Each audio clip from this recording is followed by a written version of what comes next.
Hello साथीहरु, तपाईहरुलाई चाहिँ मेरो नयाँ भिडियोमा स्वागत छ। अनि आज चाहिँ हामीले टु नाउ पे को बारेमा चाहिँ कुरा गर्न गइरहेको छौं। र धेरै समयदेखि भाइहरुले भन्नुभएको छ दाइ टु नाउ पे चाहिँ स्क्याम गरिरहेको छ भन्नुभएको थियो।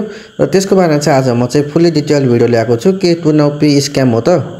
के यसले स्क्याम गरिरहेको छ त? यो के कसरी स्क्याम गरिरहेको, यसले कसरी स्क्याम गरिरहेको छ त? आजको भिडियोमा चाहिँ म तपाईहरुलाई फुल्ली डिटेलमा भन्नेछु। र भिडियो लामो लाइनमा चाहिँ भिडियो लास्टसम्म हेरिदिनुलाई भन्न चाहन्छु। र सर्वप्रथम त टु नाउ पे भनेको के हो कतिपयलाई चाहिँ थाहा नहुन सक्छ।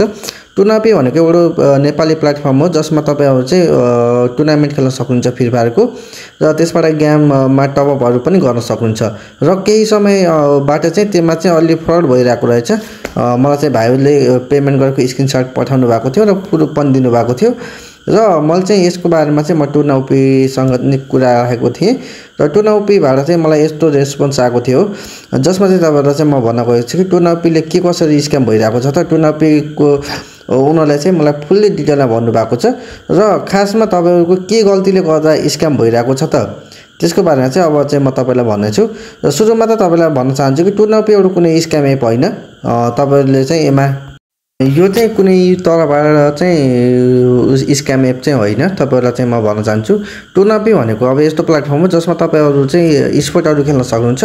र त्यसमा चाहिँ तपाईको गल्तीले गर्दा नि तपाईको पैसा स्क्याम हुने हो। नै भने चाहिँ यो एपबाट चाहिँ कुनै स्क्याम हुँदैन, फ्रड पनि भएको छैन। र तपाईले चाहिँ कतिपयहरुले चाहिँ पैसा एड गर्ने बेला चाहिँ तपाईले आफ्नो गेम आइडी हाल्ने ई सेवामा गेम आइडी हालेर चाहिँ पेमेन्ट गर्नुहुन्छ। तर त्यो चाहिँ होइन। जुन तपाईको टु नाउ पे को प्रोफाइलमा गएर तपाईको जुन नाम छ त्यो नाम चाहिँ तपाईले त्यो पेमेन्ट गर्दा हाल्नुपर्ने हुन्छ। र त्यस गरेमा तपाईको पैसा चाहिँ एड हुनेछ। यदि तपाईले त्यो एड नगरी अरु नाम राख्नु भएको छ भने चाहिँ तपाईको पैसा चाहिँ एड हुँदैन।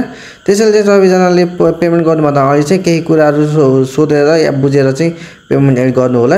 र यसमा पेमेन्ट एड कसरी गर्ने, कसरी टुर्नामेन्टमा जोइन हुने यसको लागि भिडियो चाहिन्छ भने मलाई भन्नु होला। म चाहिँ नेक्स्ट भिडियोमा तपाईहरुलाई बताउने छु। आजलाई भिडियो यति नै, मिल्नेछ नेक्स्ट भिडियोमा। तपाईहरुले गुड बाइ। र केही डाउट भए चाहिँ कमेन्ट गरिदिनु होला। म चाहिँ नेक्स्ट भिडियोमा तपाईहरुलाई फुल्ली डिटेलमा चाहिँ बताउने छु।